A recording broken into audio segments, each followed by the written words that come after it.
Allowed to leave the country without their husband's permission, to not being permitted to watch a football match in public. These are just a few of the hindrances that Muslim women in predominantly Islam countries such as Iran face.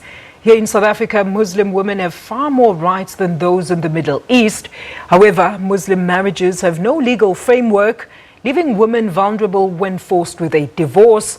And the court case is underway in Cape Town for the recognition of Muslim marriages. For more on these issues, SABC News spoke to Sheikh Muneer Abduroaf from the Muslim Judicial Council. The position of the Muslim Judicial Council is basically that we support recognition of Muslim marriages in South Africa. Firstly, if we look at the Constitution of South Africa, it provides for the right to freedom of religion. In terms of Section 15, it also allows for regulation of religious marriages and religious institutions.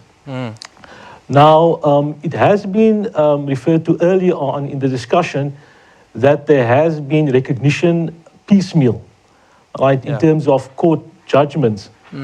However, we are of the opinion that, and also that the judgments handed down was not in terms of Islamic law. So we require legislation that actually gives effect to Islamic law within the South African context. So in this, in mind, we are supporting the application in the High Court for at least some type of recognition of religious marriages, more specifically Muslim marriages in South Africa. Of course, today's case talks about legislative framework that they would want to see implemented. How do you see Islamic law fit into that legislative framework if there is a ruling in favor today, or not today when this case concludes? You know, basically what is being asked is that the court, or the High Court, or the Western Cape High Court here, should rule that the government has failed in its obligation to enact legislation. Even though we are in a democracy for over a few decades, until this point in time, there is no legal recognition of marriages. If we were to take, for example, the right to claim maintenance in terms of Islamic law, right? You are allowed to claim arrear maintenance. Basically, there's no time limit. However, if you were to claim maintenance in terms of existing South African law, it is subject to a prescription of 3 years. Anything older than 3 years, you cannot claim. In terms of South African law, you can claim it. The Muslim Marriages Bill that the Muslim Judicial Council is in favor of having enacted through Parliament basically allows, for example, in this one example, for you to claim more maintenance, and that is also in favor of females. The same is regarding dowry, and even if you were to constrain it only to divorce, when a Muslim spouse was married for, let's say, 10 to 20 years, having children, have participated in government or lecturers at universities, professors, doctors, when the spouse passes on, in their identification document is stated there, even on a death certificate, this person has never been married. And that is definitely something which, for persons or citizens living in South Africa for so many years, I think that is really disgraceful. Now, divorce rates, Sheikh, of course, across the world, but especially here in South Africa, we've seen a spike in divorces in South Africa in the last 10 years. Has there been an increase in divorces within the Muslim community as well? And how has the framework affected both parties, or especially women, in these cases of divorce?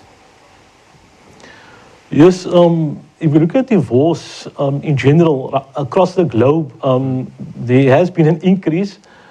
As far as women are concerned, more specifically South African Muslim women, they are finding it difficult at times to go to the institutions that are currently available. However, if the courts enforce a piece of legislation like the Muslim Marriages Bill that has certain grounds for divorce, and also putting in a mechanism like compulsory mediation to try to fix a marriage, which is also one of the principles found in terms of Islamic law. As far as divorce is concerned, it gives the divorce laws within the South African context and Islamic flavor. And that is also basically something which the Muslim Judicial Council would want. Sheikh, why do you think it's taken so long for this recognition and such a long fight for this recognition? And why have women been left vulnerable for so long, do you think? Yes, basically the question is up to the parliamentarians. That question should be posed to them directly, as there has been many of our community members and citizens of South Africa and institutions like the United Ulama Council of South Africa, that is also one of the amicus curiae in the current case at the Western Cape High Court, that is pushing for enactment of legislation, more specifically currently the Muslim Marriages Bill.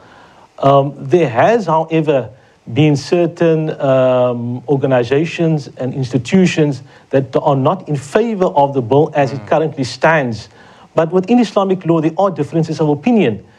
So I would not say that this should be the reason why Parliament does not enact legislation. All right, I'll have your international news shortly after this break. Do stay.